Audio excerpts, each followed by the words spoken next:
Hello, I'm Philo and welcome back to my series where I watch classic QuakeCon Grand Finals. I'm going to be covering every final between 2000 and 2016 with a few special exceptions. Today, 04 is back for his second Grand Final in a row. Before 04, Rix won QuakeCon 97 and 98. I know nothing about Rix, so I'm not going to talk about him much, but 04 critically is snapping at his heels to become the second person to win 2 QuakeCons in a row. Now, at this point, QuakeCon hadn't been going on for very long. It wasn't that impressive. It wasn't the 24-year institution it is today. But winning consecutive QuakeCons is going to become a fairly important part of this story as we go on. Now, before we start, I want to quickly clear up 2 things from last time. First off, I talked about bull mice. Now, in the year 2000, optical mice were out, including the IntelliMouse 3.0, it seems. But I'm not really sure how usable it was, right? I don't know if people had worked out 500 Hz USB overclocking. It seems like the IME 3.0 especially had some hardware revisions in its lifetime. I don't know how usable a 2000 IME 3.0 is. It may have been very usable. And I definitely know people were kind of swapping around 2000, 2001 from players I talked to from this era. But importantly, 04 seems to have used a bull mouse into about 2004, 2005, kind of, in his heyday. So that's something to watch out for, because I don't want to spoil anything, but we might see more 04 bull mouse action as we get further into the years. The other big piece of feedback I had is that people want me to go more in depth with the actual game. I had some feedback about talking about movement and stuff. I'm really hoping this map is more competitive. In the year 2000, the skill gap between 04 and Matador was just nebulous, so I was finding it a bit hard to say too much interesting stuff. So we're here with 04 versus Fatality.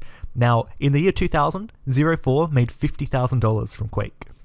Fatality in the year 2000 made $90,000 from Quake. It's safe to say they both had a lot of first place wins at big lands, and now they were head to head in, as far as I can tell, the first time they'd met in a grand final. These were probably the 2 best American Quake players at the time, or the 2 most prominent at least, the 2 most successful, and they were coming head to head. This must have been an exciting final at the time. Now, I know lots of people have negative opinions of Fatality in the Quake scene these days, and Fatality hasn't been part of the Quake scene for, 15 years now. And I am going to talk about that a little bit as we go on, but let's just get into this game. John 04 Hill versus Jonathan Fatality Wendell. May the bigger John win. Alright, so this is Quake 324, and this map, a very, very strange map compared to many others. 04 is going to collect this mega health off the start, and that's not going to respawn for another 2 minutes. So Fatality misses out on both yellow armors there. 04, however, critically is not going to get a railgun, so it's machine gun cess in mid. 04 has to be really, really scared of this gun. It's going to do 100 damage per hit, more than it does in Quake Live, and well, any Quake since Quake 4. And 04, his top priority right now, right? These armors are going to be coming up, this yellow.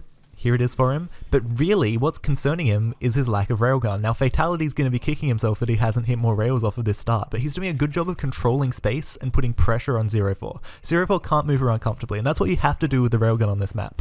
That is a really big entrance of 04. Fatality's going to be disappointed he hasn't had the railgun out. He tries desperately to shut him out with the plasma gun, does not connect with enough, and now, 04, when you don't get the railgun, you don't plan on getting the first frag, especially when you kind of get both yellows and then just have them mopped off. So definitely Fatality wishing he would have hit more rails there. That's really all you can say about that.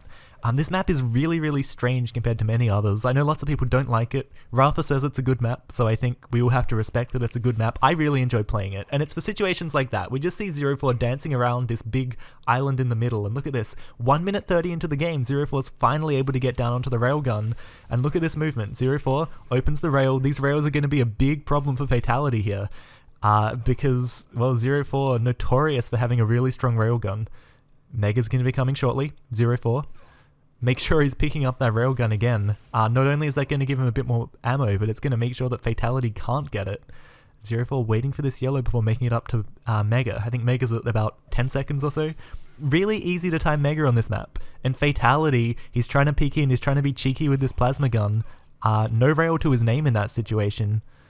And again, probably just trying to get some damage down so that he can win this Mega. He doesn't get the damage, but he does get the Mega, but he's greeted with some pretty nasty rockets. Now, you can put a lot of pressure on your opponent with that plasma gun as 04 extends his lead even further. And I think that's what Fatality's trying to really do here, is trying to put the pressure down to make 04 miss. The problem is, 04 just has such a sick aim. Nice clean frag. with that plasma. No lightning gun on this map. So those plasma gun fights are going to be really critical. And beautiful. So right off the bat, right, we have 0-4 doing what he did well last game again. He's cycling between these armors, right? Fatality, looking for spam onto the armor, doesn't connect with it. And 0-4 is going to continue to control this railgun position, deny this gun from Fatality, and give him a taste of his own medicine. Fatality gets onto the gun, but 0-4 is here to punish. The plasma's strong. The dodging is phenomenal. Now that's the kind of fight we did not see in QuakeCon 2000, right? There's so much more intention here to what Fatality's trying to do out of control. You know, if this was the standard of play we were seeing in QuakeCon 2000, there would have been no intention, basically. 0-4 would have been free to cycle for most of the map. 0-4 stuck in an awkward spot, doesn't want to eat a railgun here. And he set up a beautiful trap. Oh. And you can really see, like, how much, when you only have 2 yellows on the map especially, Mega Health not in play for most of the time, what's going to be really critical, I love this move for Fatality as well, trying to cut 0-4 out from the middle of the map. What's going to be really critical here is how you play around these health bubbles in the middle. Fatality does a pretty good job at chipping away armor there, honestly. He's not going to be able to get onto a gun that he wants. 0-4, again, from that position just near the exit to rockets, he can deny rocket, and he can put good pressure down on rail. Now I think, yeah, Fatality did collect it here. Mega coming shortly. Fatality gets great damage on the exit. The next rail would be the frag, and it is 0-4. So 0-4's rail really coming into its own here. But I've got to say, Fatality, he's playing well, right? I like the kinds of things that he's doing. I would like a few more connections on the railgun. But on the whole, he's not playing the game that 0-4 really wants him to. He's maybe peeking a little bit carelessly a few times, but this is a map where you have to take risks. And I definitely don't think this is over yet, even though the scoreline is so extreme so early. This is a map that can have some pretty massive swings. I like this position for 0-4. He gets the sound cue. He can, again, just look for these angles. Now, the way these players peek around the middle of the map is going to be so important. Look at this care that 0-4 is taking to expose himself as little as possible, right? When you're standing on that upper platform, you get that little window that opens, right? You can position yourself right in the middle of those 2 walls and make yourself really, really hard to hit in return. But in return, it is hard to hit through that wall. Nice shot here by Fatality, and look at how quickly he ducks into cover there, right? He says to 0-4, I know you're railable, and if you want to push around that corner, you're going to die.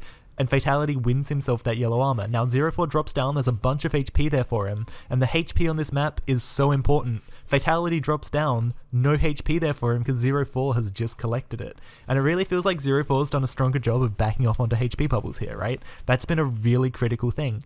And I think that's part of the reason lots of people don't like this map these days. I think people are kind of used to this idea that, you know, I'm fighting over yellow, I'm fighting over mega, I'm fighting over red. People don't expect to have to put so much care into, you know, kind of timing health bubbles and playing around them. But really, if you watch strong players in Quake Live, especially in Quake Live, you know, they're kind of the game I know. Maybe it happens in Quake 3 as well. And maybe that's something we'll learn about as we watch this series. But how carefully people play around, you know, the 50 HP on ZTN, for example. How carefully people are timing it. Or not necessarily timing it, but are aware of it.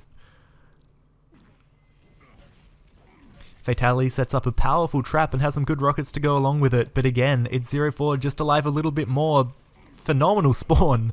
And look at this machine gun damage. 0-4 doesn't, again, his rockets up close have not actually been as good as Fatality's. Great pressure there from Fatality, right? He knew to put the pressure on then, he knew he'd done the damage, and he knew what 0-4 wanted. So again, great way to swing the map. And again, I'm going to say it, there's an intention to his play here that was absent from 0-4's opponent in the year 2000.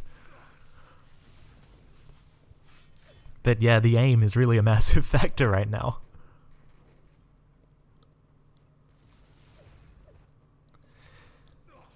Good pressure here. 0-4 knows there isn't a lot of HP to play with on the map. Any damage he takes now will put him in a really dangerous place for Fatality to be able to rush him off the spawn. And 0-4, he's looking. He's saying, when are these HP bubbles back up? And now he's got to decide, HP or armor. That's what's going through his mind right now. So he sneaks onto the armor. He's going to sneak onto the HP as well. Fatality, unable to put the pressure on, just has to sit back and watch as 0-4 stacks back up because he played so conservatively around the middle because he knew that he had to wait for that HP, right? If 04 picked a bit more aggressively, ate some bad plasma, he may not have been able to be as confident of that upper yellow. He wouldn't have survived necessarily to get down to that health, and there would be potentially another frag on the board for Fatality. Now, remember, this game is going to go for 15 minutes. There is so much room for swing on this map, okay? These guys may as well be swing dancers with how this map can go. Nice pressure from above. Good use of positional rockets. 04, he's going to have a hard time taking position, potentially. Fatality peeks out, but he doesn't have a rail waiting for him. 04 winning the cheeky little peek game. And now 04 seems ready to be, after being disrupted last cycle, seems ready to take his cycle back on. He's getting around this corner against the plasma really, really effectively. And again, like, if even a few of these bolts were connecting for Fatality, Fatality, he's sitting up for that Mega. I don't think he collected it. I didn't hear it. It can be a little bit hard to hear items sometimes when I'm just, like, talking a lot. I don't know. And there goes Fatality. This is a fight Fatality can win, but not if he's missing the rail, and not if he's caught in the bounce pad. Now, that machine gun's going to be scary. Machine gun dealing a lot more damage in Quake 3 than it does in Quake Live. Absolutely shreds people. And as we do extend out this scoreline, maybe it's time to touch on what I hinted at earlier, that a lot of people in the Quake community have quite negative opinions on Fatality. And I know that, even if I do address it, I'm going to get a lot of comments. Well, not maybe a lot. I'm going to get at least one comment about Fatality being bad. Okay? And I've got to say, like, Fatality, absolutely not my favorite Quake player. I'm not ashamed to say that. Or I'm not afraid to say that. But, he is a player I have a lot of respect for, because he's a player who won things, right? He doesn't have the most exciting style. He doesn't have the best aim, right, as we can see here. But something about the way he approached the game meant that he won a lot of money, right? And when it came to just being prepared to adapt to whatever game the money was at, he was able to adapt. He was able to win. That's why he won the, what was it, 250,000 or was it 500,000 in the Painkiller World Cup? Look at these beautiful spawn frags for 04. So yeah, I guess not a very controversial opinion, but I respect Fatality for being able to win things and being able to adapt to so many first-person shooters. And to not be afraid to kind of approach it like a career and say, well, this is where the money is, this is where I'm going. And then dipping out when, it was time, right? I guess one way of saying it would be he's the best entrepreneur to ever play Quake, right?